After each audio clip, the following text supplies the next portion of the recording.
آپ جی سن رہے ہیں؟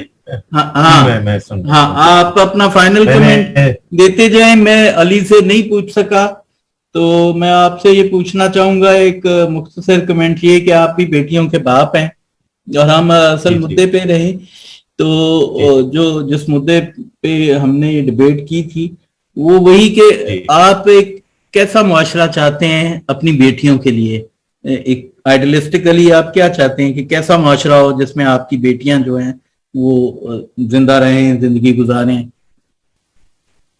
اصل میں یہ معاشرہ جس طرح کا بنایا گیا ہے اس میں بیٹیوں کے لیے گنجائش ختم ہوتی جا رہی ہے. بظاہر آپ کو ایسا لگتا ہے کہ ہر شعبے میں خواتین آگے آگے جا رہی ہیں، لیکن جو کچھ میں دیکھ رہا ہوں اور میری بیٹیوں کو جس طرح کے مسائل درپیش ہیں اس سے تو یہی نظر آ رہا ہے کہ معاشرہ خواتین کے لیے وہی رویہ رکھتا ہے جو ہمارے افغانستان پڑوس میں جو ایک رجیم آئی ہے، وہ لوگ جو جس طرح کے ویشی نظریات رکھتے ہیں وہی ہمارے معاشرے میں بھی پائے جاتے ہیں اکثریت کے. بس یہ ہے کہ چونکہ یہاں اپارچونیٹیز ہیں، یہاں مواقع ہیں لوگوں کے لیے تعلیم حاصل کرنے کے، اور روزگار ہے، یہاں کاروبار ہے، تو ظاہر ہے اس طرح کی چیزیں تو ممکن نہیں ہے جو افغانستان میں آج دیکھنے کو مل رہی ہے یا ہم پچھلے 30 سال سے وہاں دیکھ رہے ہیں. لیکن ذہنی طور پہ اکثریت اسی طرح کی ہے. مائیں اپنی بیٹوں کو اس طرح تیار کرتی ہیں کہ وہ صرف ماں کی عزت کرنی ہے، اس نے یہاں تک کہ بہن کی بھی اس نے عزت نہیں کرنی.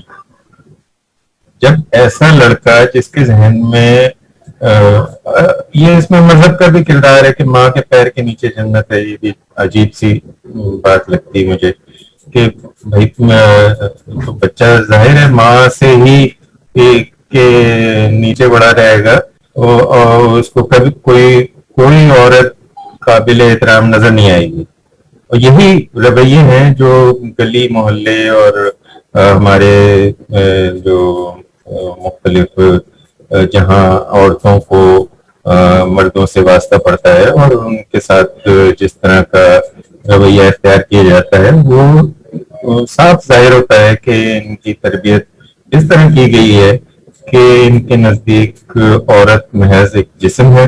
اچھا مزے کی بات یہ ہے کہ یہ میں لڑکوں کی بات کر رہا ہوں کہ ماؤں نے لڑکوں کی تربیت کی، ماؤں نے لڑکیوں کی بھی یہی تربیت کی ہوئی کہ تم محض ایک جسم ہو اور تمہیں استعمال کیا جانا ہے، اور تمہارا چہرہ بھی تمہاری وجائنا کی طرح اسی طرح ہے جیسے تمہیں چھپا کے رکھنا ہے. عجیب غلیظ قسم کی سوچ ہے. اس کا ظاہر ہے رد عمل کچھ جگہ سخت آئے گا. آپ جس چیز کی بات کر رہے ہیں کہ وہ اس طرف سے مطلب عورت مارچ میں بعض خواتین نے بہت ہی سخت رد عمل ظاہر کیا، وہ مجبوری ہے. ہمارا معاشرہ اب سدھار جو ہے وہ لفظوں سے اور بات چیت سے لانے میں اس میں سدھار نہیں آ سکتا.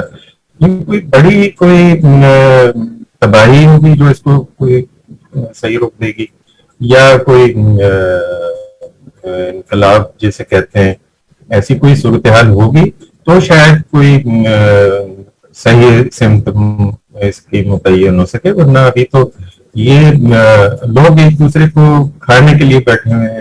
یہ کسی ایک جگہ کی بات نہیں کر رہا، جیسے ابھی بات ہو رہی تھی کہ پنجاب یا سندھ، یا یہ میں سب جگہ دیکھ چکا ہوں، سب جگہ یہی حال ہے. کسی بھی شعبے میں چلے جائیں، انصاف ہو یا تعلیم ہو یا کوئی بھی شعبہ ہو، سب میں برا حال ہے. لوگ ایک دوسرے کو نوچنے اور کھانے کے لیے بیٹھے ہیں. بس ان کا بس نہیں چل رہا کہ یہ ایک دوسرے کو جان لے لیں. ذرا ذرا سی بات پہ بھڑکنا، غصے میں آ جانا، پھر ایک مزیدار چیز ہاتھ آ گئی ہے کہ آپ مذہبی لبادہ اختیار کر لیں، پھر آپ کچھ بھی کرتے پھریں، پھر آپ کو کوئی روکنے والا نہیں ہے. یہ اور اس معاشرے کو تباہی کی طرف لے جانے کے لیے بہترین راستہ متعین کیا گیا ہے کہ جو جلد سے جلد اس کو تباہی کی طرف لے کر چلا جائے گا, دیر نہیں لگے گی. یعنی نماز جو ہے وہ آپ کے لیے ایک پردہ پوشی کا ایک بہترین ذریعہ ہو گئی ہے آپ کے تمام کالے کرتوتوں کے لیے. معاشرہ کیسے سدھرے گا؟ جب آپ ان سب چیزوں سے آگے بڑھیں گے تبھی معاشرہ سدھرے گا. ظاہر ہے جب یہ 30 سال سے آپ کو بالکل ہی ایسا معاشرہ بنا کے دے دیا گیا ہے جس میں سب اجڑ جنگلی اور مطلب ہمیں نہیں پتا ہوتا کون ہمارے لیے کوئی مطلب کسی وقت ہمیں جان سے مارنے کے لیے کھڑا ہو جائے گا. کچھ نہیں پتا ہوتا کون, ہمیں نہیں پتا ہوتا کہ کوئی ہمارے اوپر توہین کا ہتھیار داغ دے گا. ہمیں نہیں پتا ہوتا کہ کب کیا ہو جائے گا. اس صورتحال میں نہیں سمجھتا کہ کوئی سدھار آ سکتا ہے. ہم لوگ اچھی بات ہے کہ ہم اپنی بڑاس نکالتے ہیں, ایک دوسرے کے ساتھ بیٹھ کے بات چیت کر لیتے ہیں, لیکن نہ سیاسی طور پہ کسی کو ان سب چیزوں, سیاست مزے کی بات آتی ہے کہ یہاں ایک پہلی بنا دی گئی ہے. سیاست اپنے حقوق کی جدوجہد کا نام ہے. اب ضیاء اللہ کے دور سے, اس سے بھی پہلے سے سیاست کو ایک گالی بنا کے رکھا ہوا ہے. یعنی میری بیٹی مجھے بتا رہی تھی کہ وہ ایک اسکول میں ٹیچر ہے, تو وہ بتا رہی کہ اسٹاف روم کا کوئی کانسیپٹ اسکولوں میں ختم کر دیا گیا. میں نے پوچھا کیوں بھائی, ایک ٹیچر کی کلاس نہیں ہے, فارغ ہے, تو وہ کہیں بیٹھ کے سستا لے, کوئی بات چیت کر لے, ادھر ادھر کی کچھ حال احوال کر لے تو فریش ہو جائے. پھر نہیں, وہ اس لیے کیا گیا ہے کہ پالیٹکس شروع ہو جاتی ہے جب ایک دوسرے سے بات چیت ہوتی ہے. میں نے کہا یہ بہت اچھی بات ہے, آپ اپنے حقوق کے لیے کھڑے ہو سکتے ہیں. تو وہ جو اسکول کے مالکان کو اس چیز سے یہ خطرہ ہے کہ جی پالیٹکس گالی بنا دی گئی ہے. پالیٹکس جبکہ حقوق کی جدوجہد کا نام ہے. تو ظاہر ہے پھر جب آپ نے ایک چیز کو گالی بنا دیا گیا ہے تو آپ کے معاشرے پہ وہ گالی بن کر ہی مسلط رہے گی. طویل ہوتی چلی جائے گی. بہت شکریہ, بہت شکریہ آپ کا کہ آپ نے, بہت شکریہ, تھینک یو ویری مچ. جیتے رہو, سلامت رہو, سکھی برسو, رب رکھا. آپ سب کا بہت شکریہ. ہاں جی, آ گیا واپس. آگے سے زیادہ لو جی لو, جی گل کرو تم مس کر رہے, میں کیا میں پتا کرتا مل کے راج کرنا ہے, کیونکہ میں رادوں چلے ہیں رانی بیٹی راج کر سمایا نے بجا دیتا علی وارسی. غلط بولن دیا میں کی کرنی, مطلب مطلب میرے منہ سے پہ کے وہ کہہ رہے کہ یہ سارے دے نال ہوئے, صرف پنجاب نال نہیں, مطلب ساڈے تے نہ رہنا, جاگتے رہنا. اچھا دیدہ تسی گل کرو, میں تے ایویں کریے کچی نیندرے جے بولی چوکھاتے اٹھ نہ جائے. بس اندے حوالے نال ہی دسو نا کہ ایک بیٹی واسطے تسی کنج دا معاشرہ چاہو گے, کنج دا معاشرہ ہوئے جندے چ بیٹی جڑی ہے پلے بڑے اور زندہ رہے. ایڈا لمبا موضوع جے, لیکن اس میں میرے ہلے وائنڈ اپ کرنے اس گل دے وچ کہ جویں اساں نکیاں بچپن لنگایا ہے نا کہ باہر جا کے مٹی وچ کھیڈے, باہر ٹیوبلیاں تے نہاتے. اور مینوں یاد ہے نکے ہوندے میں امی میلے تے نہیں سن جان دیندے, ایک دن میں کوئی جاندے سی کھوتا ریڑا میں اندر تے بیٹھ کے ٹر گئی سی. وہ ساڈے نال دا پنڈ پیڑی, اوتھے میلہ لگدا ہوندا سی, اسی میلہ ویکھن اوتھے ٹر گئے. واپس آئے پٹ بڑی پئی, لیکن کٹو کٹو سیف سی, اندر وچ پریشانیاں نہیں سن. جو تینوں اج کل ہوندا ہے کہ ہر وقت بالکل الا ارماواں ہوندیاں نے, اس دے وچ بچے شرارت کدوں کرنی ہے, اس نے اپنی بانڈنگ دوسرے بچیاں نال کس طرح بنانی ہے, اپنے ریلیشن شپ کس طرح ڈیولپ کرنے نے.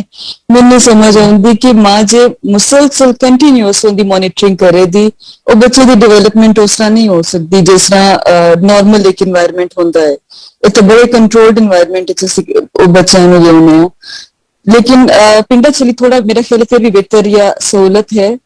اور ਜੇ ਹਕੂਮਤ ਇਸ ਨੂੰ ਜਾਂ ਇੱਥੇ ਹਾਲਾਤ ਉਸ ਕਾਬਿਲ ਨਹੀਂ ਕਿ ਬੱਚੇ ਵਾਸਤੇ ਸੇਫ ਹੋਣ, ਮੇਰੇ ਵਾਲੇ ਬੱਚੇ ਪੈਦਾ ਕਰਨੇ ਤੇ ਪਾਬੰਦੀ ਲਾ ਦੇਣੀ ਚਾਹੀਦੀ ਹੈ ਕਿ ਇੱਥੇ ਫਿਰ ਲਾਇਸੈਂਸ ਲੈ ਕੇ ਬੱਚੇ ਬਣਨੇ ਚਾਹੀਦੇ ਨੇ। ਹਾਂ ਹੁਣ ਅੱਜ ਕੱਲ ਜਿਹੜੇ ਉਹ ਥੋੜਾ ਜਿਹਾ ਅਸੀਂ ਤਾਲੀਮ ਵੀ ਦੇ ਸਕਨੇ ਆ। ਇੱਥੇ ਸਿਲੇਬਸ ਵੇਖੋ ਕੀ ਪੜਾਵਾਂ ਤੇ, ਚਲੋ ਪੈਦਾ ਕਰ ਲਿਓ, ਹੁਣ ਮਾਵਾਂ ਉੱਤੇ ਰਹਿ ਗਈਆਂ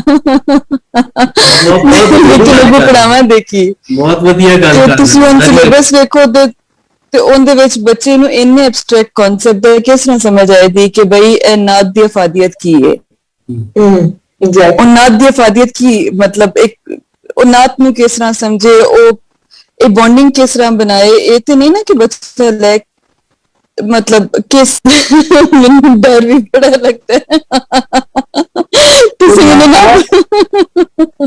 ਮਾਂ ਜਿਹੜੀ ਹੈ ਨਾ ਉਹ ਇੰਨੀ ਮਤਲਬ ਵੈਸੇ ਅਫਸੋਸਨਾਕ ਗੱਲ ਹੈ ਕਿ ਇੰਨਾ ਫੀਅਰ ਇੱਕ ਮਾਂ ਦੇ ਅੰਦਰ ਹੈ ਕਿ ਉਹ ਉਹਦਾ ਹਾਸਾ ਨਿਕਲ ਰਿਹਾ, ਮਤਲਬ ਉਹ ਰੋ ਨਹੀਂ ਸਕਦੀ ਤੇ ਉਹ ਹੱਸ ਰਹੀ ਹੈ ਕਿ ਮੈਂ ਇਸ ਸਿਚੁਏਸ਼ਨ ਤੇ ਹੱਸਾਂ ਹੀ, ਠੀਕ ਹੈ ਨਾ।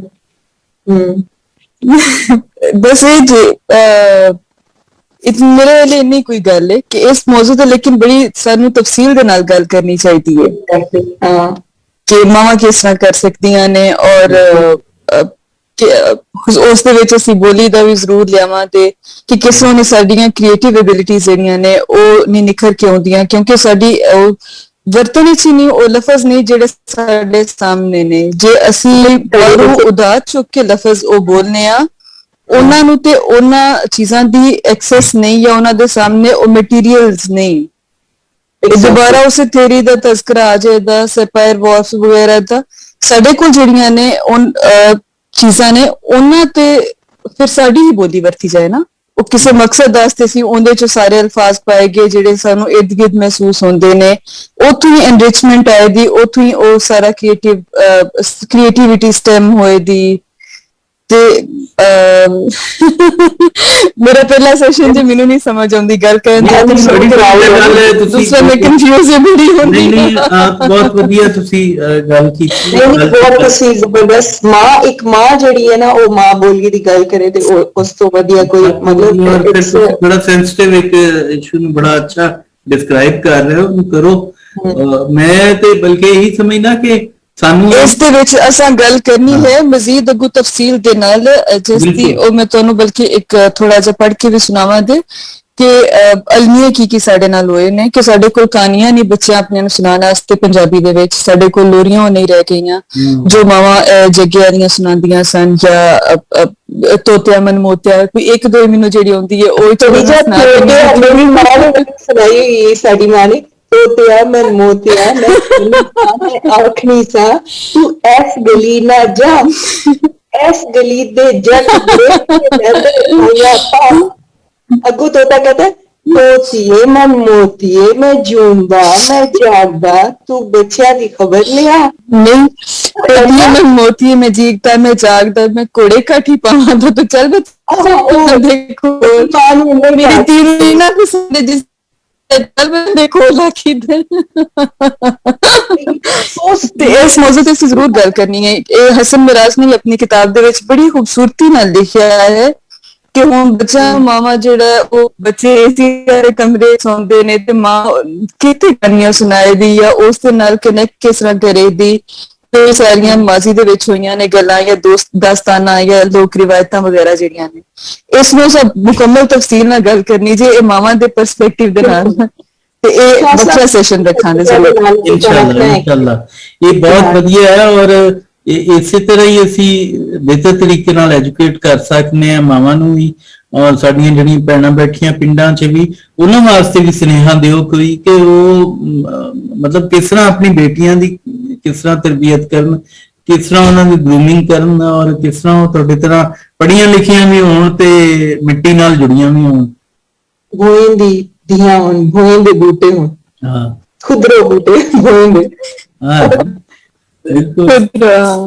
ਮੁੰਡਾ ਕਹਿੰਦੇ ਉਹ ਫਿਰ ਇੱਕ ਅੰਦਰੋਂ ਰੱਜਿਆ ਹੋਇਆ ਬੰਦਾ, ਉਸ ਨੂੰ ਫਿਰ ਇਸ ਤਰ੍ਹਾਂ ਦੇ ਕੰਪਲੈਕਸਿਸ ਨਹੀਂ ਰਹਿ ਜਾਂਦੇ ਕਿ ਮੈਂ ਹੁਣ ਅੰਗਰੇਜ਼ੀ ਬੋਲਣੀ ਹੈ ਜ਼ਰੂਰੀ ਹੈ, ਇਸ ਵਕਤ ਮੈਂ ਉਰਦੂ ਬੋਲਾਂਗਾ ਤਾਂ ਮੇਰਾ ਠਾਠ ਬਣੇਗਾ, ਜਾਂ ਮੇਰਾ ਬੱਚਾ ਜ਼ਰੂਰ ਹੀ ਆਖੇ ਦਾ ਫਿੰਗਰ ਵਿੱਚ ਬਲੱਡ ਨਿਕਲੇ ਤਾਂ ਹੀ ਮੇਰੀ ਸ਼ਾਨ ਵਿੱਚ ਇਜ਼ਾਫਾ ਹੋਏਗਾ, ਉਹ ਹੱਥ ਚ ਖੂਨ ਨਹੀਂ ਨਿਕਲਿਆ ਪੰਜਾਬੀ ਦਾ ਨਿਕਲਿਆ ਸੱਟੋ ਸੇ ਥਾਂ ਤੇ ਰਹਿੰਦੀ ਤੇ ਹੈਂਡ ਵਾਸ਼ ਕਰਨ ਦੇ ਨਾਲ ਮਾਵਾਂ ਦੀ ਬੱਚਿਆਂ ਦੇ ਹੱਥ ਜਿਹੜੇ ਨੇ ਚੋਕੇ ਧੁੱਪ ਜਾਂਦੇ ਨੇ, ਸਾਫ਼ ਹੋ ਜਾਂਦੇ। ਤੇ ਥੋੜਾ ਇਸ ਬਾਰੇ ਚ ਗੱਲ ਜ਼ਰੂਰ ਕਰਨੀ ਹੈ ऐसा कि इस कॉम्प्लेक्स से निकलने की जरूरत है। बिल्कुल बिल्कुल बिल्कुल इस ਜਿਹੜਾ ਬਦਲਤਾ ਮੌਸਮ ਜੇ ਹੁਣ ਅਸੂ ਆਇਆ ਨਾ ਸਾਡਾ जी ਇਹ ਅਸੂ ਦੀ ਹੁਣ ਕਿੰਨਾ ਹਰ ਇੱਕ ਜਿਹੜੇ ਪੰਜਾਬੀ ਮਹੀਨੇ ਜੇ ਇਹਦੇ ਵਿੱਚ ਪੂਰੀ ਇੱਕ ਉਹ ਮਹਿਸੂਸ ਹੁੰਦਾ ਹੈ। ਪਤਾ ਨਹੀਂ ਮੈਨੂੰ ਜਨਵਰੀ ਫਰਵਰੀ ਦੇ ਨਾਲ ਉਹ ਐਸੋਸੀਏਸ਼ਨ ਨਹੀਂ ਜੇ ਜਿਹੜੇ ਮੈਨੂੰ ਪੋਹ ਦਾ ਨਾਂ ਸੁਣ ਕੇ ਉਹ ਪਾਲਾ ਲੱਗ ਜਾਂਦਾ, ਉਹ ਹੱਡੀਆਂ ਤੱਕ ਹੀ ਪਾਲਾ ਜਿਹੜਾ ਨਾ ਆ ਜਾਂਦਾ, ਕਾਂਬਾ ਇੱਕ ਛਿੜ ਵੀ ਹੁੰਦਾ। ਤੇ ਇਹ ਜਿਹੜੀ ਅਸੂਲ ਹੈ ਇਹਦਾ ਸੋਚ ਕੇ ਉਹ ਪਤਾ ਲੱਗੇਗਾ ਹਾਂ ਬਈ ਹੁਣ ਇਹ ਮੁੰਜੀ ਨਿਸਰਨ ਦਾ ਟਾਈਮ ਆਇਆ, ਮੁੰਜੀ ਦੀ ਖੁਸ਼ਬੂ ਆਈ ਹੈ। ਉਹ ਸਾਰੀਆਂ ਚੀਜ਼ਾਂ ਜਿਹੜੀਆਂ ਨੇ ਉਹ ਪੂਰਾ ਇੱਕ ਕੇ ਅੱਜ ਕੱਲ ਹਵਾ ਦਾ ਮਿਜ਼ਾਜ ਕੀ ਹੋਇਆ ਹੈ, ਪੋਇੰ ਦਾ ਕੀ ਰੰਗ ਹੋਇਆ ਹੈ, ਇਹ ਟਾਲੀਆਂ ਕਿਹੋ ਜਿਹੀਆਂ ਨੇ ਕਿ ਇਹ ਚਮਕਦੀਆਂ ਨੇ ਪਈਆਂ ਬਗਲੇ ਆ ਕੇ ਇਹ ਸਾਰਾ ਮੰਜ਼ਰ ਜਿਹੜੀ ਹੋ ਜਾਂਦੀ ਹੈ। ਕਿੰਨੀ ਠੇਠ ਪੰਜਾਬੀ ਨਿਕਲ ਰਹੀ ਹੈ। मेरा सोना है मेरा चन्मई है, चन्मई मेरा सोना मेरा चन्मई। ਇਹੋ ਜਿਹੀਆਂ ਮਾਵਾਂ ਨੂੰ ਸ਼ਾਇਦ ਰੱਬ ਆਬਾਦ ਰੱਖੀ, ਉਹਨਾਂ ਦੀ ਜੋਤ ਵਸੇ, ਉਹਨਾਂ ਦੀ ਕੋਖ ਵਸੇ। ਆਮੀਨ।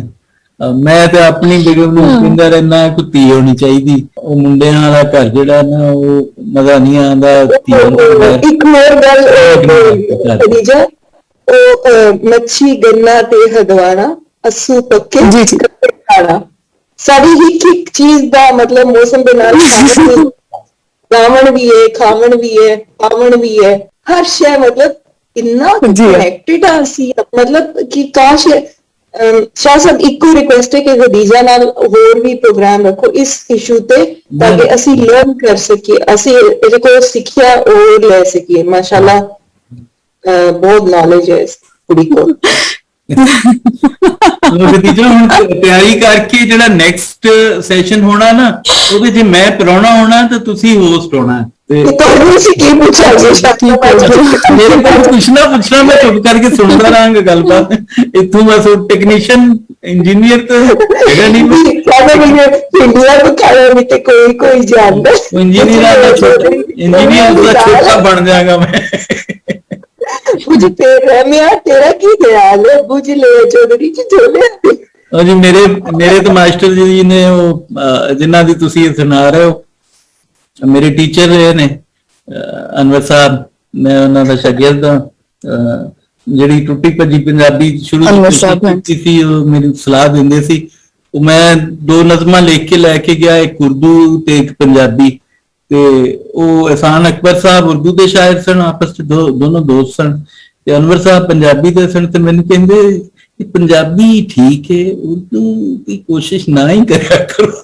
ਉਸ ਦਿਨ ਤੋਂ ਬਾਅਦ ਮੈਨੂੰ ਹੌਸਲਾ ਨਹੀਂ ਆਇਆ ਉਰਦੂ ਲਿਖਣ ਦਾ, ਉਰਦੂ ਸ਼ਾਇਰੀ ਦੀ ਕੋਸ਼ਿਸ਼ ਕਰਾਂ। ਬਹਰਹਾਲ ਅਨਵਰ ਸਾਹਿਬ ਦਾ ਬੜਾ ਇੱਕ ਆਪਣਾ ਹੈ।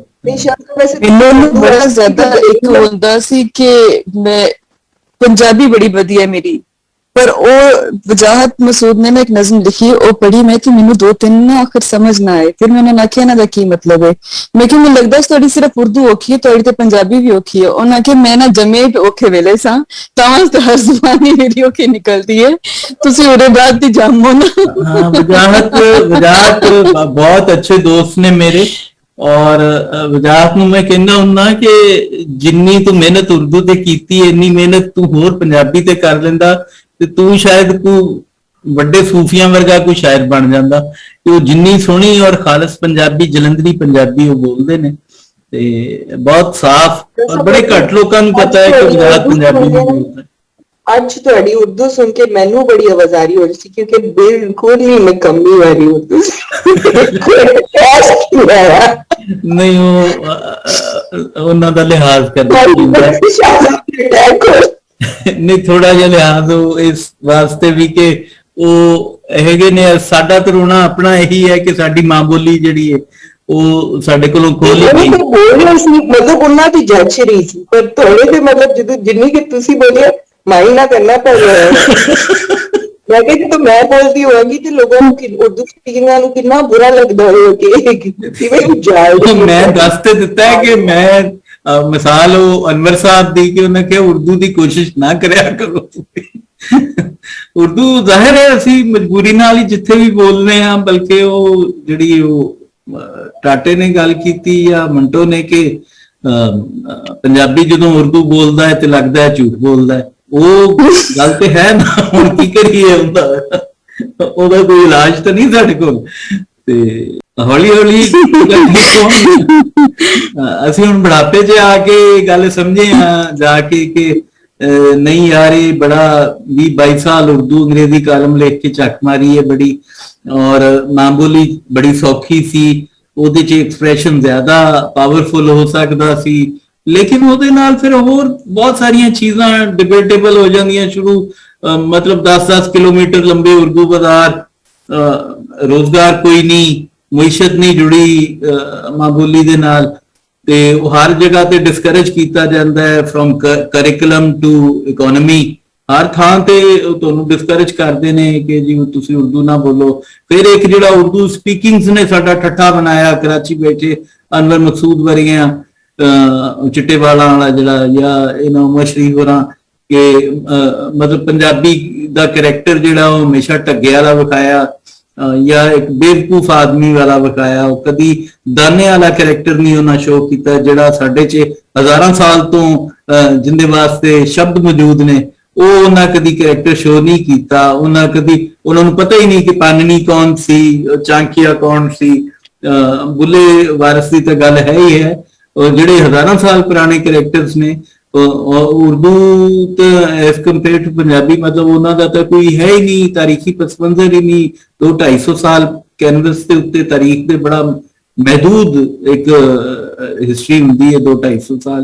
ਤੇ ਇੰਨੇ ਕੁ ਦੇ ਵਿੱਚ ਸ਼ਾਹ ਸਾਹਿਬ ਇੰਨੇ ਕੁ ਹਿਸਟਰੀ ਦੇ ਅੰਦਰ ਫਿਰ ਪੋਲਿਟਿਕਸ ਇੰਨੀ ਕੁ ਹੋਣੀ ਹੈ ਨਾ, ਮਤਲਬ ਜਾਂ ਤੇ ਮਾਰਕਸਿਸਟ ਪੋਲਿਟਿਕਸ ਹੋਣੀ ਹੈ, ਫੈਮਿਨਿਸਟ ਹੋਣੀ, ਮਤਲਬ ਉਹਦੇ ਨਾਲ ਕੋਈ ਨੇਟਿਵ ਅਮਰੀਕਨ ਤੇ ਨਹੀਂ ਨਾ ਬਣ ਜਾਏਗਾ। ਸਾਨੂੰ ਉਰਦੂ ਸਪੀਕਿੰਗਾਂ ਕੋਲੋਂ ਐਕਸਪੈਕਟ ਨਹੀਂ ਕਰਨਾ ਚਾਹੀਦਾ ਕਿ ਉਹ ਨੇਟਿਵ ਅਮਰੀਕਨ ਦੀ ਤਰ੍ਹਾਂ ਖਲੋਣਗੇ, ਕਿਉਂਕਿ ਜ਼ਾਹਿਰ ਹੈ ਉਹਨਾਂ ਦੀ ਵੀ ਕਸੂਰ ਨਹੀਂ, ਉਹਨਾਂ ਨੂੰ ਵੀ ਸ਼ਾਇਦ ਕਿਸੇ ਨੇ ਜਿਵੇਂ ਅਸੀਂ ਉਰਦੂ ਬੋਲਨੇ ਉਂਝ ਦੀ ਉਹ ਪੰਜਾਬੀ ਬੋਲਣ ਕਰਨ। ਮੈਂ ਤੇ ਆਪਣੀ ਬੇਗਮ ਨੂੰ ਵੀ ਕਹਿੰਦਾ ਹੁੰਦਾ ਕਿ ਤੁਸੀਂ ਉੱਥੋਂ ਆਏ ਸੀ 7% ਤੇ ਸਾਡਾ ਕੰਮ ਨਹੀਂ ਸੀ ਕਿ ਅਸੀਂ ਉਰਦੂ ਬੋਲਦੇ, ਤੁਹਾਡਾ ਕੰਮ ਸੀ ਕਿ ਤੁਸੀਂ ਪੰਜਾਬੀ ਸਿੱਖਦੇ। ਤਾਂ ਸਭ ਤੁਸੀਂ ਕਿੰਨੇ ਵੱਡੇ ਨੈਸ਼ਨਲਿਸਟ ਸਾਰੇ ਆਪਣੇ ਆਪ ਨੂੰ ਅਖਵਾਉਂਦੇ ਹੋ, ਤੇ ਮੇਰੀ ਮਾਂ ਇੱਕ ਪਾਸੇ ਤੇ ਤੁਸੀਂ ਸਾਰੇ ਇੱਕ ਪਾਸੇ। ਮੇਰੀ ਮਾਂ ਦੇ ਅੱਗੇ ਕੋਈ ਉਰਦੂ ਸਪੀਕਿੰਗ ਆ ਕੇ ਖਲੋਂਦਾ ਸੀ ਤੇ ਮੇਰੀ ਮਾਂ ਚੰਗੀ ਠੀਕ ਠਾਕ ਪੜ੍ਹੀ ਲਿਖੀ ਸੀ, ਉਰਦੂ ਦੀ ਪੋਇਟਰੀ ਤੇ ਅਫਸਾਨੇ ਵੀ ਲਿਖਦੀ ਸੀ, पर मेरी माँ ने अगो पंजाबी ते ऐसी जाके कहना अम्मी आप क्या ये बोलती हैं, ये ऐसे, उनको क्या समझते। अम्मी ने अगो आखना लोग अपनी जुबान छड़ दी जो मैं छड़। वाह। ਤੇ ਮੇਰੀ ਮਾਂ ਕੋਈ ਨੈਸ਼ਨਲਿਸਟ ਨਹੀਂ ਸੀ। ਮਤਲਬ ਇਹ ਨਾਲ ਜੁੜੀ ਆਪਣੀ ਨੇਚਰ ਨਾਲ, ਟਰੂ ਵਿਦ ਹਰਸੈਲਫ, ਟਰੂਥ, ਉਹਨਾਂ ਦਾ ਟਰੂ ਪਰਸਨ, ਸਿੱਧਕ ਵਾਲਾ ਇਨਸਾਨ, ਸ਼ਊਰ ਵਾਲੀ ਮਾਂ ਦੀ ਬੇਟੀ ਉਹ, ਜਿਨ੍ਹਾਂ ਨੂੰ ਉਦੋਂ ਵੀ ਸ਼ਊਰ ਸੀ। ਔਰ ਇਹ ਬੜਾ ਰੇਅਰ ਹੈ ਪੰਜਾਬ ਦੇ ਵਿੱਚ। ਅਸੀਂ ਤੇ ਇਹ ਸਮਝਦੇ ਹਾਂ ਕਿ ਸਾਡੀ ਜਨਰੇਸ਼ਨ 'ਚ ਆ ਕੇ ਇੱਕ ਥੋੜਾ ਇੱਕ ਜਿਹਨੂੰ ਕਹਿੰਦੇ ਰੇਨੇਸਾਂਸ ਜਾਂ ਰਿਵਾਈਵਲ ਸ਼ੁਰੂ ਹੋਇਆ ਹੈ ਪੰਜਾਬੀ ਦਾ। ਤੇ ਉਸ ਤੋਂ ਪਹਿਲੇ ਤਾਂ ਹੁਣ ਮਤਲਬ ਮੇਰੀ ਫੈਮਿਲੀ ਦੇ ਵਿੱਚ ਮੇਰੇ ਭਾਈ, ਮੇਰੇ ਕਜ਼ਨਸ ਉਹ ਇਸ਼ਤਨਾਬ ਕਰਦੇ ਸੀ ਪੰਜਾਬੀ ਲਿਖਣ ਤੋਂ। ਹੁਣ ਮੈਂ ਉਹਨਾਂ ਦੇ ਸਟੇਟਸ ਦੇਖ ਰਿਹਾ, ਉਹ ਪੰਜਾਬੀ 'ਚ ਸਟੇਟਸ ਦੇ ਰਹੇ ਨੇ। ਉਹ ਮੈਂ ਚੰਗੀ ਭਲੀ ਤਬਲੀਗ ਕਰਕੇ 400-500 ਬੰਦਾ ਪੰਜਾਬੀ ਕਰ ਲਿਆ ਤੇ ਸਿਰਫ ਫੈਮਿਲੀ 'ਚ ਤੇ ਮੈਨੂੰ ਪਤਾ। ਇਹ ਜਿਹੜਾ ਦੁਨੀਆ ਜਿਸ ਵੱਲ ਜਾ ਰਹੀ ਹੈ ਨਾ, ਇੱਥੇ ਰੂਲ ਉਹੀ ਕਰੇਗਾ ਜਿਹੜੀ ਆਪਣੀ ਭੋਇੰ ਦੀ ਗੱਲ ਕਰੇਗਾ, ਉਹਦੇ ਨਾਲ ਜੁੜਿਆ ਹੋਏ। ਅੱਗੇ ਦੌਰ ਰੀਜਨਲਿਜ਼ਮ ਦਾ ਆ ਰਿਹਾ, ਅਗਲਾ ਦੌਰ ਜਿਹੜਾ ਹੈ ਉਹ ਗਲੋਬਲ ਲੈਂਗੁਏਜਸ ਗਲੋਬਲਾਈਜੇਸ਼ਨ ਦਾ ਨਹੀਂ। ਅਗਲਾ ਦੌਰ ਸਾਡੀ ਉਹ ਸਿਆਣੀਆਂ ਮਾਵਾਂ ਹੋਣਗੀਆਂ ਜਿਹੜੀ ਆਪਣੇ ਭੋਇੰ ਦਾ ਨੌਲੇਜ ਟ੍ਰਾਂਸਫਰ ਕਰਨਗੀਆਂ ਅੱਗੇ ਬੱਚਿਆਂ ਨੂੰ, ਬਾਲਾਂ ਨੂੰ। ਇਹ ਕਿੰਨੀ ਸਾਡੇ ਵਾਸਤੇ ਹੋਪ ਹੈ, ਕਿੰਨੀ ਬੜੀ ਕਿ ਯੰਗ ਵੀ ਹੈ और एक बेटी दी भी माँ है। मतलब सोने ते कई सारे एडेड एडवांटेजेस ने कि एक माँ और एक मुस्तकबिल दी माँ, बहुत बड़ी माँ। और फिर वो इक्विप्ड भी है उस क्लासिकल वोकैबुलरी नाल। बिल्कुल बिल्कुल, मैं मजा आ गया सुन के पंजाबी, मैंने बहुत चंगी लगी। हाँ, बहुत आ गया। ਅਸੀਂ ਕਈ ਵਾਰੀ ਭੁੱਲ ਜਾਈਦਾ ਉਹਦੀ ਵਜ੍ਹਾ ਇਹ ਕਿ ਸਾਨੂੰ ਬਹੁਤ ਕੌਨਸ਼ੀਅਸ ਕੀਤਾ ਗਿਆ ਹੋਇਆ ਹੈ।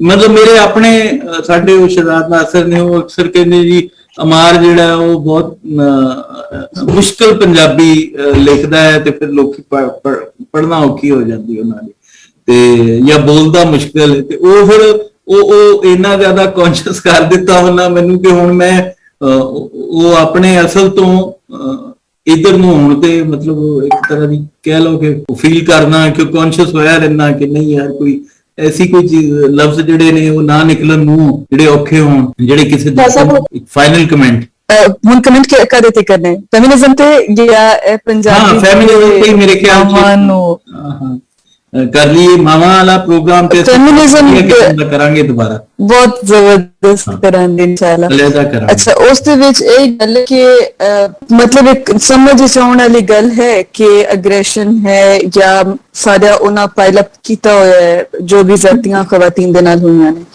ਲੇਕਿਨ ਉਸ ਤੋਂ ਬਾਅਦ ਹੁਣ ਅੱਗੇ ਵੇ ਫਾਰਵਰਡ ਸਿਰਫ ਇਹ ਹੀ ਹੈ ਕਿ ਤੁਸੀਂ ਆਡਾ ਲਾ ਕੇ ਜਾਂ ਦੋ ਮੁਖਾਲਿਫ ਆਮਨੇ ਸਾਹਮਣੇ ਦੂਬਦੂ ਹੋ ਕੇ ਇਹ ਮਤਲਬ ਨਹੀਂ ਕੰਮ ਚੱਲ ਸਕਦਾ ਇਸ ਦੇ ਵਾਸਤੇ ਤੁਹਾਨੂੰ ਮਤਲਬ ਉਹਨਾਂ ਨੂੰ ਨਾਲ ਲੈ ਕੇ ਟੁਰਨਾ ਪਵੇਗਾ ਇਹ ਅਗਰੈਸਿਵ ਅਪਰੋਚ ਰੱਖ ਕੇ ਜਾਂ ਮਰਦਾਂ ਦੇ ਤਰਫ ਨਫ਼ਰਤ ਦਾ ਰਵੱਈਆ ਰੱਖ ਕੇ ਜਾਂ ਜੋ ਵੀ ਕੋਈ ਗੱਲ ਹੋਏ ਉਸ ਦੇ ਵਿੱਚ ਜ਼ਿਆਦਾ ਸੈਂਸਿਟੀਵਿਟੀ ਸ਼ੋ ਕਰਕੇ ਕਿ ਹਲਕੀ ਜਿਹੀ ਵੀ ਗੱਲ ਹੋਈ ਹੈ ਇਹ ਵੀ ਪੋਲੀਟੀਕਲ ਕਰੈਕਟਨੈਸ ਦਾ ਸਪੈਕਟਰਮ ਇਸ ਲੈ ਆਈਏ ਇਹ ਵੀ ਪੋਲੀਟੀਕਲ ਕਈ ਗੱਲਾਂ ਨੂੰ ਜਾਣ ਵੀ ਦੇਣਾ ਚਾਹੀਦਾ ਮਤਲਬ ਇਹ ਨਹੀਂ ਕਿ ਮਾਯੂਬ ਗੱਲਾਂ ਨੂੰ ਜਾਣ ਦੇਣਾ ਚਾਹੀਦਾ ਸ਼ਾਇਦ ਲਾਈਟਰ ਟੋਨ ਦੇ ਵਿੱਚ ਗੱਲਾਂ ਹੋਈਆਂ ਹੋਣ ਜਾਂ ਉਹ ਇੱਕ ਸਮਝ ਆਉਂਦੀ ਹੈ ਗੱਲ ਜਿਹੜੀ ਲਾਈਟਰ ਟੋਨ ਵਿੱਚ ਉਸ ਨੂੰ ਵੀ ਬਿਲਕੁਲ ਉਸ ਹਰ ਵਕਤ ਜਿਹੜਾ ਜ਼ਰੂਰੀ ਨਹੀਂ ਕਿ ਤੁਸੀਂ ਪੋਲੀਟੀਕਲ ਕਰੈਕਟਨੈਸ ਤੇ ਉਸ ਤੇ ਰੱਖੋ ਸਪੈਕਟਰਮ ਦੇ ਵਿੱਚ ਤੇ ਉਹਨੂੰ ਪਰਖਦੇ ਰਹੋ ਔਰ ਫਿਰ ਆਪਣੀ ਅਪਰੋਚ ਸਿਰਫ ਐਗਰੈਸਿਵ ਹੀ ਲਵੋ ਕਿ ਬਈ ਇਹ ਆਖਿਆ ਤੇ ਹੁਣ ਜਾਏ ਕਿੱਥੇ ਕਿਉਂਕਿ ਇਸ ਦੇ ਨਾਲ ਸਿਰਫ ਉਹ ਤੁਸੀਂ ਉਸ ਨੂੰ ਰੀਇਨਫੋਰਸ ਕਰੋ ਦੇ ਜਿੱਥੇ ਦੁਨੀਆ ਨੇ ਆ ਕੇ ਇੱਕ ਦੁਬਾਰਾ ਕੈਂਪੇਨ ਸ਼ੁਰੂ ਕੀਤੀ ਸੀ he for she ਔਰ ਫਿਰ ਨਵੀਂ ਇੱਕ ਟਰਮ ਆਈ ਜੈਂਡਰ ਇਕੁਐਲਿਟੀ ਵਾਲੀ ਕਿ ਬਈ ਹੁਣ ਇਹ ਫੈਮਿਨਿਜ਼ਮ ਦਾ ਜਿਹੜਾ ਇਤਨੀ ਜ਼ਿਆਦਾ ਉਹ ਹੇਟਰਡ ਵਾਲਾ ਇੱਕ ਮਸਲਾ ਜਿਹੜਾ ਵੱਧ ਗਿਆ ਹੈ ਉਸ ਨੂੰ ਟੋਨ ਡਾਊਨ ਕਰੀਏ ਔਰ ਫੈਮਿਨਾਜ਼ੀ ਦਾ ਜਿਹੜਾ ਇੱਕ ਨਵੀਂ ਟਰਮ ਕੁਆਇਨ ਹੋਣਾ ਸ਼ੁਰੂ ਹੋ ਗਈ ਉਸ ਨੂੰ ਕਾਊਂਟਰ ਕਰੀਏ ਤੇ ਨਵੀਆਂ he for she ਦੀ ਜ਼ਰੂਰਤ ਪੈ ਗਈ ਔਰ ਥੋੜਾ ਜਿਹਾ ਰਵੱਈਏ ਨੂੰ ਵਿਸ਼ਕਾਰਲੀ ਜਗ੍ਹਾ ਤੇ ਆ ਕੇ ਔਰ ਮਰਦਾਂ ਨੂੰ ਨਾਲ ਲੈ ਕੇ ਔਰ ਉਹਨਾਂ ਨੂੰ ਵੀ ਉਸ ਪੇਜ ਤੇ ਲਿਆ ਕੇ ਟੁਰਨੇ ਦੀ ਜ਼ਰੂਰਤ ਹੈ ਮੇਰਾ ਤੇ ਖਿਆਲ ਹੈ ਬਿਲਕੁਲ ਬਹੁਤ ਵਧੀਆ ਗੱਲ ਬਹੁਤ ਆਈ ਟੋਟਲੀ ਐਗਰੀ ਸਾਨੂੰ ਇੱਕ ਬੈਲੈਂਸਡ ਕਿਸਮ ਦਾ ਮੁਆਸ਼ਰਾ ਚਾਹੀਦਾ ਇੱਕ ਐਸਾ ਸਮਾਜ ਜਿੰਦੇ ਵਿੱਚ ਸਾਰੇ ਆਰਾਮ ਨਾਲ ਕੰਫਰਟ ਨਾਲ ਈਜ਼ ਨਾਲ ਰਹਿ ਸਕਣ ਔਰ ਚਾਹੇ ਉਹ ਮਰਦ ਹੋਣ ਜਾਂ ਔਰਤਾਂ ਹੋਣ ਉਹ ਕਮ ਸੇ ਕਮ ਆਪਣੀ ਮਰਜ਼ੀ ਦੀ ਜ਼ਿੰਦਗੀ ਜੀ ਸਕਣ ਜਿਵੇਂ ਦੀ ਉਹ ਚਾਹੁੰਦੇ ਨੇ ਜਿਵੇਂ ਦੀ ਉਹਨਾਂ ਆਪਣੇ ਵਾਸਤੇ ਬਣਾਈ ਹੈ ਔਰ ਅਗਰ ਮੇਰੀ ਜ਼ਿੰਦਗੀ ਜਾਂ ਮੇਰੀ ਆਜ਼ਾਦੀ ਕਿਸੇ ਦੀ ਆਜ਼ਾਦੀ ਦੇ ਜਾਂ ਕਿਸੇ ਦੇ ਲਾਈਫ ਸਟਾਈਲ 'ਚ ਮੁਦਾਖਲਤ ਨਹੀਂ ਕਰ ਰਹੀ ਤੇ ਕਿਸੇ ਨੂੰ ਕੋਈ ਹੱਕ ਨਹੀਂ ਕਿ ਉਹਦੇ ਤੇ ਇਤਰਾਜ਼ ਕਰੇ ਜ਼ਾਹਿਰ ਹੈ ਕੋਈ ਚੀਜ਼ ਮੁਆਸ਼ਰੇ ਦੇ ਹਵਾਲੇ ਨਾਲ ਹੁੰਦੀ ਕੋਈ ਇੰਡੀਵਿਜੂਅਲਸ ਦੇ ਹਵਾਲੇ ਨਾਲ ਹੁੰਦੀ ਇੰਡੀਵਿਜੂਅਲ ਫਰੀडम ਹੋਣੀ ਚਾਹੀਦੀ ਹੈ ਔਰ ਮੁਆਸ਼ਰੇ ਵਾਸਤੇ ਵੀ ਸਾਨੂੰ ਕੋਈ ਇਹ ਜਿਹੜੀ ਇੰਨੀ ਵੱਡੀ ਖਲੀਜ ਹੈ ਦੇ ਦਰਮਿਆਨ 'ਚ ਕੋਈ ਰਸਤਾ ਲੱਭਣਾ ਚਾਹੀਦਾ ਹੈ ਕਿ ਮੁਆਸ਼ਰੇ ਦੇ ਅਸੂਲ ਵੀ ਜਿਹੜੇ ਨੇ ਉਹ ਨਾ ਤੇ ਬਿਲਕੁਲ ਹੀ ਬੁਨਿਆਦ ਪ੍ਰਸਤਾਂ ਦੇ ਰਾਹੀਂ ਸਾਡੇ ਤੱਕ ਅਪੜਨ ਤੇ ਨਾ ਹੀ ਉਸ ਕਲਾਸ ਦੇ ਰਾਹੀਂ ਅਪੜਨ ਕਿ ਜਿਹੜੀ ਧਰਤੀ ਤੋਂ ਬਿਲਕੁਲ ਹੀ ਕੱਟੀ ਹੋਈ ਹੈ ਜਿਹਦੇ ਵਾਸਤੇ ਰਹਿਤਲ ਬਹਿਤਲ ਵੀ ਕੋਈ ਸ਼ੈ ਨਹੀਂ ਹੈ ਚਲੋ ਰਿਲੀਜਨ ਦੇ ਸਾਈਡ ਤੇ ਰਹਿਤਲ ਬਹਿਤਲ ਵੀ ਕੋਈ ਸ਼ੈ ਨਹੀਂ ਉਹਨਾਂ ਦੀ 1000 ਸਾਲ ਦੀਆਂ ਰਵਾਇਤਾਂ ਵੀ ਤੇ ਉਹ ਇੱਕ ਸਾਨੂੰ ਇੱਕ ਬੈਲੈਂਸਡ ਕਿਸਮ ਦੀ এনवायरमेंट ਚਾਹੀਦੀ ਲੋਕਲਾਈਜ਼ਡ ਕਿਸਮ ਦਾ ਸਾਨੂੰ ਨੈਰੇਟਿਵ ਚਾਹੀਦਾ ਹਰ ਨਜ਼ਰੀਏ ਵਾਸਤੇ ਚਾਹੇ ਉਹ ਸੋਸ਼ਲਿਜ਼ਮ ਹੋਏ ਜਾਂ ਮਾਰਕਸਿਜ਼ਮ ਹੋਏ ਜਾਂ ਲਿਬਰਲਿਜ਼ਮ ਹੋਏ ਹਾਂ ਕਹਿਣਾ ਚਾਹ ਰਹੇ ਇਸ ਦੀ ਗੱਲ ਮੈਂ ਇੱਕ ਥੋੜਾ ਜਿਹਾ ਇਜ਼ਾਫਾ ਕਰ ਦਿਆਂ ਇਸ ਤੋਂ ਪਹਿਲਾਂ ਕਿ ਇਹ ਕਿਉਂਕਿ ਰਿਕਾਰਡ ਤੇ ਹੁੰਦਾ ਹੈ ਔਰ ਇਹ ਫੇਸਬੁੱਕ ਵਗੈਰਾ ਤੇ ਵੀ ਤੇ ਉਹ ਸਾਰਾ ਬੈਕਲੈਸ਼ ਵਗੈਰਾ ਵੀ ਆਏ मैं उसमें क्लियर कर दिया कि इस गल दे आखने पीछे मोटिवेशन एक है और वो मैं किताब पढ़ी सी मेरा ख्याल है उस स्टीफन को भी दिए या दूसरी है 7 इफेक्टिव हैबिट्स इन विच सी के एक सिचुएशन ऑफ इंपास बन जाती है जिस वे दोवे पासे वो मतलब जेड़े ने बड़ी अग्रेसिव अप्रोच या अग्रेसिव पोजीशन ले लैन बिल्कुल ओपोनेंट बन पैन उसके वास्ते ਬਿਹਤਰ ਅਪਰੋਚ ਹੁੰਦੀ ਹੈ ਜਾਂ ਨੈਗੋਸੀਏਸ਼ਨ ਵਾਲੀ ਕਿ ਤੁਸੀਂ ਅੱਧਾ ਰਾਹੀਂ ਆਪੇ ਜਾਓ, ਥੋੜਾ ਦਿਓ ਔਰ ਥੋੜਾ ਲਵੋ, ਕਿ ਕੁਝ ਗੱਲਾਂ ਨੂੰ ਮਤਲਬ ਤੁਸੀਂ ਆਪੇ ਵੀ ਉਸ ਪਾਸੇ ਟੁਰੋ ਤਾਂ ਕਿ ਦੂਸਰਾ ਵੀ ਤੁਹਾਨੂੰ ਆ ਕੇ ਔਰ ਸਟਰੋਂਗ ਫੋਰਸ ਬਣੇ। ਇਹ ਨਹੀਂ ਕਿ ਇਕੱਲੇ ਹੀ ਉਸ ਦੇ ਵਿੱਚ ਜਹਾਦ ਲੜਦੇ ਰਹੋ, ਤੁਸੀਂ ਸਟਰੋਂਗ ਫੋਰਸ ਵਾਸਤੇ ਉਹਨਾਂ ਨੂੰ ਨਾਲ ਲਵੋ।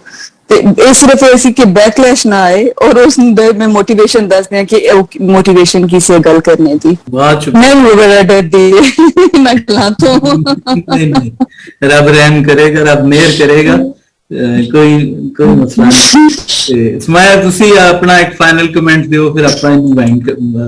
ਮੈਂ ਬਸ ਇਹੋ ਗੱਲ ਕਰਨਾ ਚਾਹ ਰਹੀ ਸਾਂ ਜਿਹੜਾ ਅਲੀ ਕਰ ਰਿਹਾ ਸੀ ਲੇਕਿਨ ਪੂਰਾ ਨਹੀਂ ਹੋ ਸਕਿਆ, ਮਤਲਬ ਸ਼ਾਇਦ ਉਹਦੀ ਜਿਸ ਮੈਨੂੰ ਇਹ ਲੱਗਦਾ ਕਿ ਜਿਹੜੇ ਇਸ਼ੂਜ਼ ਮੈਨੂੰ ਇਹ ਲੱਗਦਾ ਜਿਸ ਤਰ੍ਹਾਂ ਨੇਚਰ ਤੇ ਅਸਾਂ ਵੇਖੀਏ ਤੇ ਇੱਕ ਮਤਲਬ ਧਨੀਆ ਹੈ ਔਰ ਇੱਕ ਸਰੋਂ ਦਾ ਦਰਖਤ ਹੈ, ਤੇ ਧਨੀਆ ਤੇ ਅਸੀਂ ਕਹੀ ਕਿ ਸਰੋਂ ਤੇ ਧਨੀਏ ਦੇ ਵਿਚਕਾਰ ਇਕੁਆਲਿਟੀ ਹੋਵੇ, ਠੀਕ ਹੈ, ਤੇ ਅਸੀਂ ਦੋਵਾਂ ਨੂੰ ਇੱਕੋ ਜਿਹਾ ਪਾਣੀ ਦੇਈਏ ਤੇ ਅਸੀਂ ਧਨੀਆ ਨੂੰ ਵੀ ਮਾਰ ਦਿਆਂਗੇ ਤੇ ਸਰੋਂ ਨੂੰ ਵੀ ਮਾਰ ਦਿਆਂਗੇ, ਠੀਕ ਹੈ। ਇੱਥੇ ਤੁਹਾਨੂੰ ਜਸਟਿਸ ਚਾਹੀਦਾ, ਇਸ ਸਿਚੁਏਸ਼ਨ ਦੇ ਅੰਦਰ ਤੁਹਾਨੂੰ ਜਸਟਿਸ ਚਾਹੀਦਾ based on truth.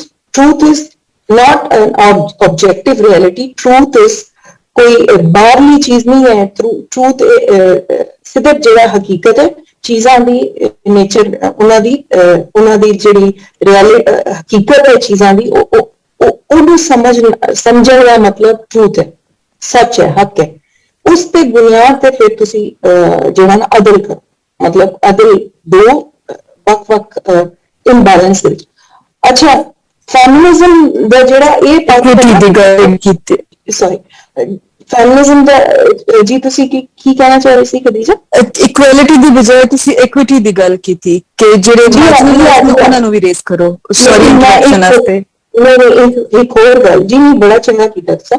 ਇੱਕ ਹੋਰ ਗੱਲ ਮੈਂ ਕਰਾਂਗੀ ਕਿ ਫੈਮਿਨਿਜ਼ਮ ਇਸ ਵੇਲੇ ਜਿਸ ਤਰ੍ਹਾਂ ਅਲੀ ਕੇ ਆਖ ਰਿਹਾ ਸੀ ਨਾ ਕਿ ਸਮਝ ਨਹੀਂ, ਸਮਝ ਕਾਹ ਸ਼ੈ ਦੀ ਹੈ, ਕਿਹੜੀ ਸ਼ੈ ਹੈ ਜਿਹੜੀ ਸਮਝ ਇਸ ਗੱਲ ਦੀ ਨਹੀਂ ਕਿ ਨੇਚਰ ਦੀ ਸਮਝ, ਮਤਲਬ ਜਿੱਥੋਂ ਤੁਸੀਂ ਇਕੁਇਟੀ ਲੈ ਕੇ ਆਣੀ ਹੈ ਉੱਥੋਂ ਤੁਸੀਂ ਜਸਟਿਸ ਬੇਸਡ ਔਨ ਟਰੂਥ ਨਹੀਂ ਮੰਗ ਰਹੇ।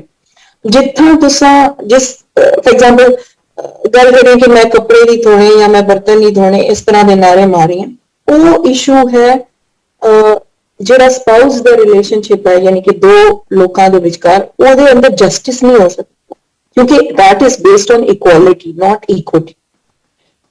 One man and one woman come together on the basis of equality. When they sign the contract, they agree that we are spouse, zawjan in Arabi che zawj the word, which means I am equal to you.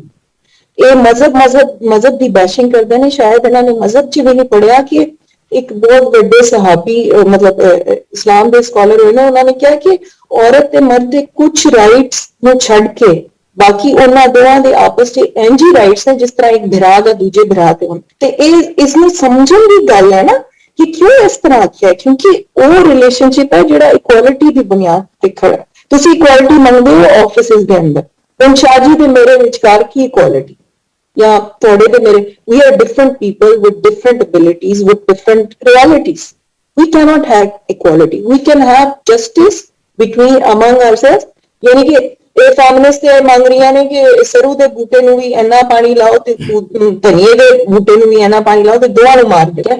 ਉਹ ਇੱਕ ਨੂੰ ਜ਼ਿਆਦਾ ਪਾਣੀ ਦੇ ਕੇ ਤੇ ਇੱਕ ਨੂੰ ਘੱਟ, ਮਤਲਬ ਦੋਵਾਂ ਨੂੰ ਇੱਕ ਜਿਹਾ ਪਾਣੀ ਤੇ ਨਹੀਂ ਚਾਹੀਦਾ। ਤੇ ਇੰਜ ਬਟ ਸਪਾਊਸ ਦਾ ਜਿਹੜਾ ਸਪਾਊਸਲ ਰਿਲੇਸ਼ਨਸ਼ਿਪ ਹੈ ਉੱਥੇ ਤੁਹਾਨੂੰ ਇਕੁਆਲਿਟੀ ਚਾਹੀਦੀ, ਠੀਕ ਹੈ, ਕਿਉਂਕਿ ਉਹ ਇਕੁਆਲਿਟੀ ਕਿਸ ਤਰ੍ਹਾਂ ਸਟੈਬਲਿਸ਼ ਹੋਏਗੀ? ਉਹ ਸੜਕਾਂ ਤੇ ਨਾਰੇ ਮਾਰਨ ਨਾਲ ਨਹੀਂ ਹੋਏਗੀ, ਉਹ ਆਪਣੇ ਲੋਕਾਂ ਨੂੰ ਉਹਨਾਂ ਦੀ ਰੂਟਸ ਨਾਲ ਜੋੜਨ ਨਾਲ ਹੋਏਗੀ, ਭੋਲ ਦੇ ਨਾਲ ਜੋੜਨ ਨਾਲ ਹੋਏਗੀ, ਇੱਕ ਦੂਜੇ ਦੇ ਨਾਲ ਜੋੜਨ ਨਾਲ ਹੋਏਗੀ। ਇਹ ਮਰਦ ਨੂੰ ਸਮਝਾਉਣ, ਮਤਲਬ ਤੁਹਾਡੇ ਵਿਆਹ ਸ਼ਾਦੀਆਂ ਹੁੰਦੇ ਨੇ, ਮੈਨੂੰ ਦੱਸੋ ਕੋਈ ਬੰਦਾ ਜਾ ਕੇ ਇੱਕ ਸਾਈਕੋਲੋਜਿਸਟ ਦੇ ਕੋਲ ਜਾ ਕੇ ਪੁੱਛਦਾ ਕਿ ਮੈਨੂੰ ਸਮਝਾਓ ਕਿ ਮੈਂ ਵਿਆਹ ਹੋ ਰਿਹਾ ਤੇ ਮੈਨੂੰ ਸਮਝਾਓ ਕਿ ਔਰਤ ਕੀ ਸ਼ਾਹ ਹੁੰਦੀ, ਉਹਦਾ ਕੀ ਹੁੰਦੀ ਕੀ ਹੈ, ਉਹਦੇ ਅੰਦਰ ਕੈਮੀਕਲ ਕਿਸ ਤਰ੍ਹਾਂ ਕੰਮ ਕਰਦੇ ਨੇ, ਉਹ ਜਦੋਂ ਉਹਦਾ ਮਤਲਬ ਸਾਰਾ ਇੱਕ ਇਨਸਾਨ ਹੈ ਨਾ, ਉਹਦਾ ਪ੍ਰੋਸੈਸ ਹੈ ਡਿਫਰੈਂਟ ਐਂਗਲ ਨਾਲ। ਕੋਈ ਟ੍ਰੇਨਿੰਗ ਤੇ ਹੋਵੇ ਨਹੀਂ ਜੀ, ਬਸ ਵਿਆਹ ਤੇ 1 ਕਰੋੜ ਖਰਚਾ ਕਰ ਦੋ, 5 ਲੱਖ ਲੋਕਾਂ ਨੂੰ ਬੁਲਾ ਲਓ, ਠੀਕ ਹੈ, ਉਹੀ ਜਿਹੜਾ ਨਾ ਫਜ਼ੂਲ ਤਰੀਕਿਆਂ ਨਾਲ ਉਹ ਚੀਜ਼ਾਂ ਕਰ ਲਓ ਤੇ ਉਸ ਤੋਂ ਬਾਅਦ ਪਿੱਟੋ ਤੇ ਜੀ ਮੈਂ ਤੇ ਇਹ ਹੋ ਗਿਆ ਤੇ ਮੈਂ ਨਾਲੇ ਲੋਕਾਂ ਨੂੰ ਇਹ ਵੀ ਨਹੀਂ ਸਮਝਾਇਆ ਜਾਂਦਾ ਕਿ ਵੀ ਤੁਸੀਂ ਕਿਸ ਬੁਨਿਆਦ ਤੇ, ਜਦੋਂ ਮੈਂ ਇਕੁਆਲਿਟੀ ਦੀ ਗੱਲ ਕਰ ਰਹੀ ਹਾਂ ਕਿ ਰਿਲੇਸ਼ਨਸ਼ਿਪ ਔਰਤ ਤੇ ਮਰਦ ਦਾ ਬੇਸਡ ਹੀ ਇਕੁਆਲਿਟੀ ਤੇ, ਇਸ ਲਈ ਤੇ ਤੁਸੀਂ ਕਬੂਲ ਕਰਦੇ ਹੋ ਨਾ ਇੱਕ ਦੂਸਰੇ ਨੂੰ 3 ਵਾਰੀ ਕਰਕੇ, ਜਾਂ ਉਹਦਾ ਕੀ ਮਕਸਦ ਹੁੰਦਾ? ਉਹ ਇੱਕ ਹੀ ਸਿਟਿੰਗ 'ਚ ਹੀ ਨਹੀਂ ਕਰਨਾ ਹੁੰਦਾ, ਉਹ 3 ਵਾਰੀ ਦਾ ਮਕਸਦ ਹੈ ਕਿ ਪੌਂਡਰ ਕਰੋ, ਥਿੰਕ ਕਰੋ ਇਹਦੇ ਤੇ ਸਟੈਪ ਵਾਈਜ਼। ਪਹਿਲੇ ਜੇ ਤੁਹਾਡਾ ਦਿਲ ਕਰਦਾ ਹਾਂ ਤੇ ਉਹਨੂੰ ਥੋੜਾ ਟਾਈਮ ਦਿਓ, ਫਿਰ ਦੂਜੀ ਵਾਰੀ ਸੋਚੋ, ਫਿਰ ਤੀਜੀ ਵਾਰੀ, ਮਤਲਬ ਪੌਂਡਰ ਕਰੋ ਕਿ ਦਿਸ ਕੈਨ ਬੀ। ਤੇ ਪੌਂਡਰ ਕਰਨ ਦੇ ਰੀਜ਼ਨਸ ਕੀ ਹੋਣੇ ਚਾਹੀਦੇ, ਮਤਲਬ ਕਿ ਤੁਸੀਂ ਉਹ ਮੁੰਡੇ ਨੂੰ ਸਿਖਾਓ, ਕੁੜੀ ਨੂੰ, ਮੈਂ ਤਾਂ ਕਹਿੰਦੀ ਕੁੜੀਆਂ ਨੂੰ ਵੀ ਸਿੱਖਣ ਦੀ। ਇਹ ਹੁਣ ਨੂਰ ਮੁਕੱਦਮ ਦਾ ਜਿਹੜਾ ਕੇਸ ਹੈ, ਠੀਕ ਹੈ, ਜਦੋਂ ਕੁੜੀਆਂ ਨੂੰ ਤੁਸੀਂ ਇੰਨਾ ਇਨਫੀਰੀਅਰਿਟੀ ਕੰਪਲੈਕਸ ਦਿੱਤਾ ਹੋਇਆ ਕਿ ਮਤਲਬ ਉਹ ਆਪਣੇ ਆਪ ਦੇ ਅੰਦਰ ਉਹ ਸਮਝਦੀ ਮੈਂ ਕੁਝ ਹਾਂ ਹੀ ਨਹੀਂ, ਬਸ ਮੈਂ ਤੇ ਉਹ, ਸ਼ਾਇਦ ਮੈਂ ਇੱਥੇ ਗੱਲ ਖਤਮ ਕਰਾਂਗੀ। ਮੈਂ ਕੈਂਬਰਿਜ ਤੋਂ ਪੜ੍ਹ ਕੇ ਆਈ ਨਾ, ਤੇ ਮੈਂ ਜੌਬ ਇੰਟਰਵਿਊ ਸੀ, ਤੇ ਮੈਂ ਅੰਮਾ ਦੇ ਨਾਲ ਗਈ, ਉਹ ਮਾਰਕੀਟ ਨਹੀਂ ਹੈ ਡਿਫੈਂਸ ਵਾਲੀ ਉੱਥੇ, ਤੇ ਇੱਕ ਮੈਂ ਤੇ ਜੌਬ ਦੇ ਲਈ ਚੀਜ਼ਾਂ ਲੈਣਗੀ, ਤੇ ਅੰਮਾ ਮੇਰੇ ਨਾਲ ਸੀ। ਇਹ ਹੁਣ ਜਿਹੜੇ ਸਾਡੇ ਮਿਡਲ ਵਾਲੇ ਉਹ ਹੁੰਦੇ ਨੇ ਨਾ, ਮਤਲਬ ਜਿਹੜੇ ਸਾਡੇ ਭੈਣਾਂ ਭਰਾ ਜਿਹੜੇ ਮਤਲਬ ਨਾ ਸਾਥੋਂ ਕੀ ਕਹਿੰਦੇ ਨੇ ਉਹਨਾਂ ਨੂੰ, ਜਿਹੜੇ ਉਹ ਹੁੰਦੇ ਨੇ ਟ੍ਰਾਂਸਜੈਂਡਰ ਜਿਹੜੇ ਹੁੰਦੇ ਨੇ, ਉਹਨਾਂ ਨੂੰ ਪੰਜਾਬੀ 'ਚ ਕੀ ਕਹਿੰਦੇ ਮੈਨੂੰ ਨਹੀਂ ਪਤਾ। ਤੇ ਉਹ ਆ ਗਈ ਤੇ ਕਹਿੰਦੀ ਇੰਝ ਕਰਕੇ, ਕਹਿੰਦੀ ਜੋ ਵੀ ਕਿ ਹਾਏ ਨੀ ਬਾਜੀ ਤੂੰ ਸਾਬ ਮੰਗਦੀ, ਸਾਡੀਆਂ ਬਾਜੀਆਂ ਨੂੰ ਇੰਝ ਹੀ ਕਹਾਂਗੀ ਕਿ ਹਾਏ ਨੀ ਬਾਜੀ ਤੂੰ ਤੇ ਸਾਬ ਹੀ ਮੰਗਦੀ, ਮਤਲਬ ਕੁਝ ਹੋਰ ਨਹੀਂ ਮੰਗ ਜ਼ਿੰਦਗੀ ਤੋਂ, ਮਤਲਬ have some dreams of your own. ਮਤਲਬ ਠੀਕ ਹੈ, ਇੱਕ ਰਿਲੇਸ਼ਨਸ਼ਿਪ ਹੈ ਤੁਹਾਡਾ, ਉਹਦੇ ਲਈ ਤੁਸੀਂ ਆਪਣੇ ਆਪ ਨੂੰ ਉਸਾਰੋ ਵੀ ਨਾ, ਮਗਰ ਤੁਸੀਂ ਘਰ ਬਣਾਉਣਾ, ਉਹਦੀ ਕੋਈ ਫਾਊਂਡੇਸ਼ਨ ਹੋਣੀ ਚਾਹੀਦੀ।